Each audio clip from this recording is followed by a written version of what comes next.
Hi, my name is Manuel. I am 18 years old. I am about to graduate from high school, which means I need to make one of the most important decisions of my entire life. This is what career am I going to study? And the truth is, I am seriously concerned about my decision because I still have many options.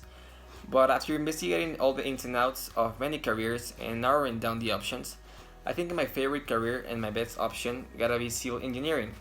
And maybe you're wondering, what does a civil engineering do? Well, these people are dedicated to the design, construction, and conservation of public works, such as highway, bridges, schools, and buildings.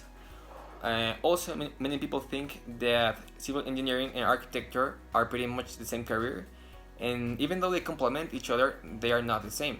While an architect focuses on their creativity on the designing of spaces and buildings, a civil engineering purpose is to see that the architect's design works and it remains standing.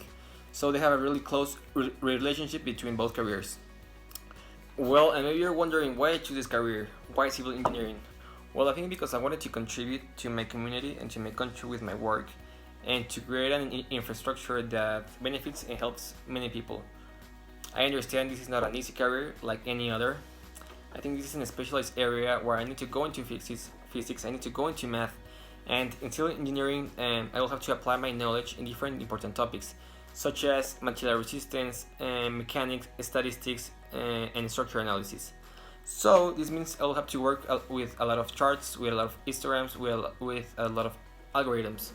And these tools will be essential for my job to help me to project my designs into blueprints. Maybe you're wondering, what are blueprints? Well, I have the answer here.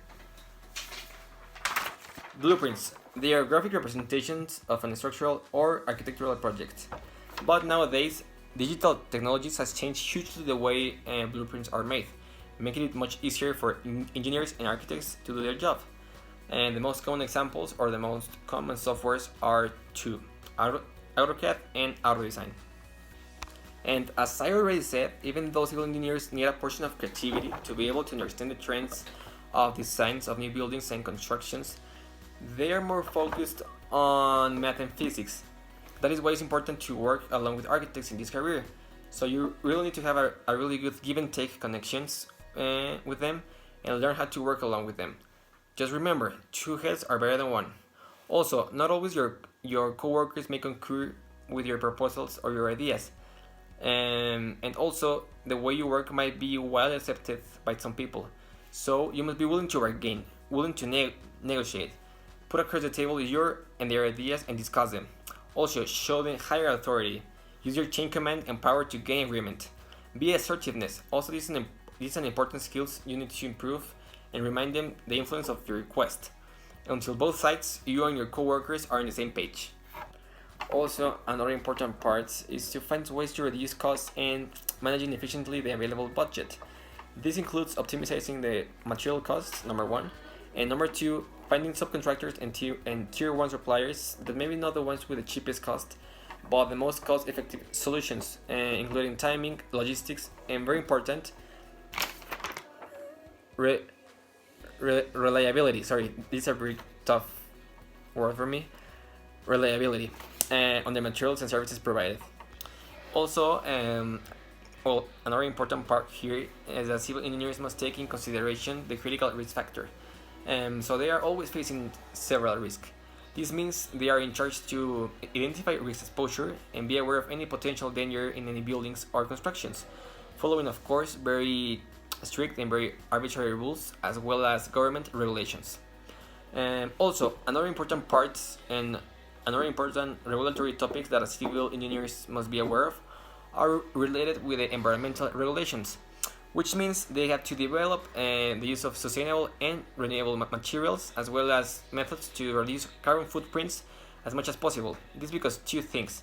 Number one, to help the environment, and number two, to avoid, of course, government penalizations.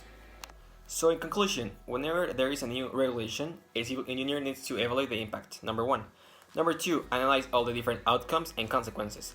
And number three, balancing a proper execution to assure compliance at the most cost-effective way. And well, finally, a very important quality every civil engineer needs is to be willing to drive tough gains with contractors, suppliers, potential clients, and even government agencies, which means being always confident and firm on your decisions. Also, remain focused on what you want and set your goals. But on the other hand, also be flexible and adapt to every changing situation. And always remember this: to succeed in this type of situations, being charismatic and empathy are key skills and qualities for a successful civil engineer as a businessman. And well, in conclusion, I think civil engineering is a very good opportunity for me. Even though I didn't really know what to study, I wanted to talk about this career to know more about it, and I think it really helped me to make the decision in what career am I going to study. And I think this is the end of the video. Thank you very much for your attention, and see you later. Bye.